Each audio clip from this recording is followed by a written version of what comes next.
Tout le monde fait frire de la farine de blé maintenant après avoir vu cette idée géniale.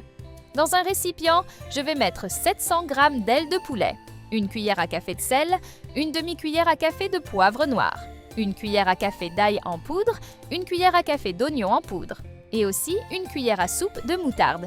Je vais ajouter un quart de tasse de sauce soja et tout mélanger. Et avant que j'oublie, dis-moi depuis quelle ville tu nous regardes pour que je puisse t'envoyer une dédicace spéciale. La dédicace d'aujourd'hui va à Camille Laurent de Marseille. Je suis très heureuse que nos recettes te plaisent. Avec seulement quelques ingrédients du quotidien que presque tout le monde a à la maison, on arrive à faire un repas bien plus savoureux que ceux vendus dans les restaurants traditionnels. Pour continuer, je vais couvrir le récipient avec un peu de film alimentaire. Je vais laisser le poulet de côté. Maintenant, dans une casserole, je vais mettre de l'huile jusqu'à la moitié. Je suis sûre que tu vas revenir ici pour me remercier de t'avoir appris cette merveille. Ça a complètement changé la façon dont je prends soin de ma famille. On va mettre une cuillère à soupe de beurre et laisser fondre. C'est l'une des étapes les plus importantes de notre recette. Tu ne le sais probablement pas, mais les grands restaurants du monde entier font ça.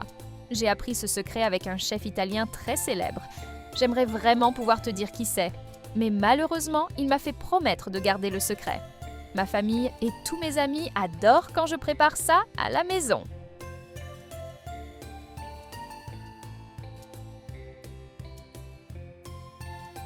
Maintenant, je vais ajouter une tasse de farine de blé. C'est l'ingrédient secret de notre recette. On va remuer à l'aide d'une spatule pendant que la farine de blé frit.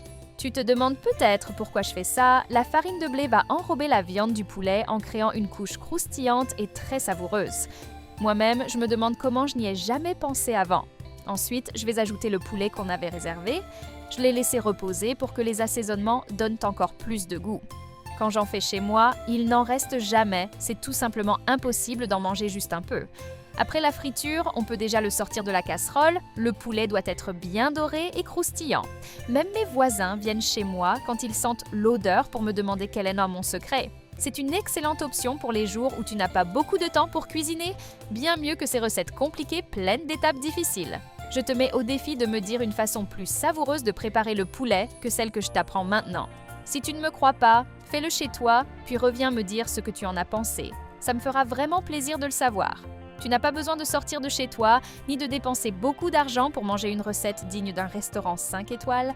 La combinaison de ces ingrédients est tellement bonne que ça semble presque magique.